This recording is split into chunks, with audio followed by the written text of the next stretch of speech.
이번 프리미어 리그 2라운드는 정말 치열하고 처절한 경기들이 펼쳐졌습니다. 개막전 이후 2연승을 노리는 팀, 혹은 첫 패배를 만회하려는 팀. 이들의 승부욕과 승리에 대한 열망이 절정에 달해 약간은 느린 템포로 진행되었던 첫 번째 라운드와는 달리 굉장히 득점도 많이 터져나오고 볼거리도 많았던 주말이었죠. 그리고 이번 2라운드 최고의 선수로 뽑힌 것은 바로 손흥민이었습니다. 특히나 개막전 이후 이제는 늙고 기량이 하락했다며 현지 팬들에게 팀에서 떠나라는 소리까지 들었던 손흥민이었기에 에멀티골을 터뜨리며 완벽하게 부활한 손흥민의 에버튼전은 굉장히 상징적인 순간이었죠. 그러나 일부 전문가들 사이에서는 현재 충격적인 주장이 제기되고 있습니다. 현재 알게 모르게 경기장 내에서 손흥민 죽이기가 이어지고 있다는 분석인데요.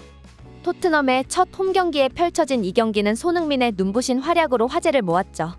그러나 이 화려한 성과 뒤에는 상대 골키퍼의 위험한 플레이와 동시에 동료 선수들의 에이스 죽이기 전략이 숨겨져 있었다는 충격적인 주장이 축구팬들 사이에서 큰 논란이 되고 있죠. 이번 경기에서 손흥민은 개막전과는 다른 포지션에서 뛰며 자신의 다재다능함을 다시 한번 입증했는데요. 전문가들은 특히나 손흥민의 포지셔닝 변화를 주목했습니다. 개막전에서 손흥민이 페널티 박스 바깥 측면과 하프 스페이스에 주로 위치했던 것과 달리 이번 에버튼전에서는 원톱으로 출전해 페널티 박스 안에서 주로 플레이했습니다. 손흥민이 만약 왼쪽에 위치한다면 페널티 박스 안으로 접근해서 직접 기회를 노려야 합니다. 레스터 시티와의 개막전에서는 손흥민을 페널티 박스 바깥에 위치시킴과 동시에 풀백들을 함께 전진시켜 동선이 꼬이고야 말았고 포스테코글루 감독의 완벽한 전술적 미스였죠. 그러나 에버튼전에서 손흥민은 중앙에 가깝게 위치했기 때문에 드리블로 공을 몰고 들어갈 필요 없이 곧바로 위협적인 슈팅으로 이어질 수 있었습니다. 이런 전술 변화가 손흥민의 득점으로 이어졌다는 분석이죠. 경기 후 손흥민은 토트넘 공식 채널과의 인터뷰에서 자신의 골에 대해 상세히 설명했습니다. 첫 번째 골에 대해 손흥민은 골키퍼의 성향에 따라 조금씩 다른데 픽포드는 빌드업을 대단히 잘하는 선수라며 픽포드가 공을 잡는 순간 천천히 컨트롤할 것을 알고 접근했다 합니다. 픽포드가 발을 걸어 넘어뜨리려고 했지만 골문 앞에 아무도 없는 것을 확인하고 곧바로 일어나 골을 터뜨렸죠. 그러나 이 인터뷰 내용을 자세히 들여다본 일부 축구팬들이 충격적인 문제를 제기했습니다. 손흥민의 인터뷰를 자세히 해석해보면 에버튼의 골키퍼 조던 픽포드가 선수 생명에 지장이 갈 만한 위험한 플레이를 시도했다는 것이죠. 기본적으로 백태클 자체도 충분히 위험하지만 선수가 속도가 붙은 상황에서 가해지는 태클은 그보다 몇 배는 더 위험합니다. 발이 엉켜버릴 때가 많은데다 착지할 때 더욱 무릎에 무게가 실려 발목이 꺾이거나 혹은 무릎 쪽 십자인대가 파열되는 등 시즌 아웃에 가까운 부상이 발생할 확률이 높죠. 결국 손흥민이 최고 속도로 접근하는 상황에서 픽포드는 공을 빼앗긴 후 손흥민의 발목을 겨냥해 백태클을 시도했다는 것입니다. 심지어 손흥민 스스로도 이 픽포드의 태클을 완벽히 피해간 것이 아니고 결국 발길이 접촉이 일어나 자세가 휘청이기도 했죠. 손흥민은 공에 대한 집중력으로 곧바로 다시 일어나 골망을 흔들기는 했지만 스포츠 전문가들에 의하면 이는 매우 위험한 상황이었다고 합니다. 전문가들은 손흥민은 그냥 넘어져도 되는데 확실하게 스스로 마무리를 하기 위해 넘어지지 않고 끝까지 있는 힘을 다해 일어섰다고 설명했습니다. 하지만 오히려 이 손흥민의 위닝 멘탈리티가 부상으로 이어질 수도 있다고 말했죠. 이렇게 자세가 무너진 상황에서 곧바로 지면을 딛고 일어서는 것은 큰 위험 부담이라고 하는데요. 오히려 이런 자세에서는 그냥 그대로 넘어져 버리는 것이 더 안전하다고 합니다.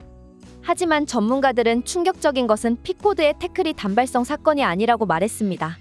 그가 공을 건드리기 위해서 건 태클이 아닌 손흥민 선수의 부상을 의도한 시도였다는 충격적인 주장이죠. 실제로 픽포드가 과거에도 유사한 위험한 플레이를 몇 차례 저지른 적이 있습니다.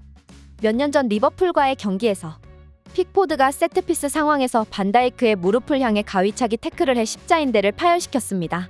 지금도 뛰어나지만 그때 당시의 반다이크는 유럽 최정상 수비수, 아니 수비수로 제한할 필요 없이 모든 포지션, 전 세계의 모든 선수를 놓고 봐도 가장 뛰어난 퍼포먼스를 선보여 메시와 함께 발롱도르를 경쟁했을 정도이죠. 괴물 같은 신체 능력을 바탕으로 유럽의 모든 공격수들을 집어삼켰고 손흥민 선수 또한 반다이크를 상대로 애를 먹었을 정도였죠. 그러나 이 부상 이후 반다이크는 이때와 같은 퍼포먼스로 두 번 다시 돌아오지 못했습니다. 십자인대 파열은 선수에게 있어는 가장 최악의 부상으로 의료 기술이 발달한 현 시점에서도 십자인대 부상으로 인한 후유증은 쉽게 회복되지 못하고 있죠. 반다이크는 복귀 이후 신체 능력이 눈에 띄게 현저히 줄었고, 반다이크의 기량 하락과 동시에 2018년과 2020년 사이 최고의 황금기를 만끽했던 리버풀은 그 이후로 리그와 챔피언스 리그에서 단 한 차례도 우승하지 못하고 있습니다. 그리고 자칫하면 손흥민 선수도 자칫하면 반다이크의 사례를 반복할 뻔했죠. 심지어 멀티골 상황에서도 픽포드의 태클은 위험천만했습니다. 보통 이런 1대1 상황에서 골키퍼들이 과감하게 뛰어나와 각도를 줄이려고 하는 것은 당연지사이나, 픽포드는 단순 각을 좁히는 걸 넘어 양발 전부가 손흥민의 다리를 향해 태클이 들어갔죠. 손흥민 선수는 이 상황에서 아주 지능적으로 골키퍼의 다리 사이를 노렸는데, 픽포드가 양발로 거친 태클을 날린 덕분에 가랑이 사이가 더 벌어져 있었고, 아이러니하게도 픽포드의 더티 플레이 덕분에 손흥민 선수는 더 편하게 멀티골을 터뜨릴 수 있었죠. 이러한 분석을 접한 많은 축구팬들은 손흥민의 프로페셔널한 태도를 칭찬하면서도 픽포드의 행동에 대해 강한 비판을 제기했습니다. 손흥민은 저런 상황에서 조차 부상 상황을 고려하지 않고 오직 골만을 위해 모든 신경을 쏟는데, 동시에 잉글랜드 국가대표 주전 골키퍼라는 사람은 마치 공을 막아내기보다는 선수를 부상 입히는 게 우선인 것처럼 플레이했다. 이런 선수가 잉글랜드를 대표한다는 것은 참으로 부끄러운 일이다. 만약 소니가 부상이라도 당했다면 그를 향한 국가대표 퇴출의 목소리가 높아졌을 것이라고 말했습니다. 과거 반다이크에 이어 지금의 손흥민까지 팬들은 픽포드가 현재 에이스 죽이기를 시도하고 있다고 주장하고 있죠. 그러나 놀랍게도 손흥민을 방해하려는 인물이 상대 진영에만 있는 것이 아닙니다. 현재 토트넘 내부에서 손흥민을 의도적으로 끌어내리려는 세력이 있다는 충격적인 음모론이 런던 현지에서 제기되고 있는데요. 이번 에버튼전 손흥민 선수는 멀티골을 화려하게 터뜨렸지만 사실 해트트릭까지 기록할 수 있었던 기회가 있었습니다. 후반전 수비수 사이를 환상적인 볼 테크닉으로 비집고 들어가 정말 이보다 더 좋을 수가 없는 완벽한 위치에서 프리킥을 얻어냈습니다. 이 위치는 수비수 벽만 맞추지 않는다면 그대로 골로 연결될 수 있는 절호의 기회였는데요. 많은 팬들은 손흥민 선수가 당연히 직접 프리킥을 시도할 것으로 내다봤죠. 그러나 놀랍게도 프리킥 스팟에 공을 내려놓는 것은 메디슨이었습니다. 나중에 공개된 미공개 영상을 확인해보니 메디슨과 쿨루셉, 포로 그리고 비수마가 서로 언쟁을 벌이는 걸 확인할 수 있었는데요. 하지만 공을 차고 싶어하는 듯이 보이는 메디슨, 쿨루셉과 달리 비수마는 마치 손흥민에게 공을 건네주려는 듯한 모습을 보였죠. 이 광경을 본 팬들은 메디슨의 탐욕에 참다 못해 비수마가 폭발한 것으로 내다봤습니다. 게다가 손흥민이 비수마를 잘 어르고 타일러서 제자리로 돌아가게까지 했으니 적어도 비수마와 메디슨 사이에 의견 충돌이 있었던 것은 확실한데요. 그리고 정말 결정적인 위치임에도 불구하고 메디슨의 프리킥 시도는 한참을 벗어나고 말았죠. 손흥민이 기껏 이 좋은 기회를 양보해준 보람조차 느낄 수가 없었습니다. 팬들은 이 장면을 보며 상대팀에는 신체적인 접촉으로 손흥민을 망치려 드는 인물들이 있는데 토트넘 내부에는 정시적으로 손흥민을 갉아먹으려는 작전 세력들이 존재한다고 비난했죠. 손흥민은 계속해서 경기장 안팎으로 싸워나가고 있는데요. 골을 넣는 것도 좋지만 가장 중요한 것은 부살당하지 않는 것이죠.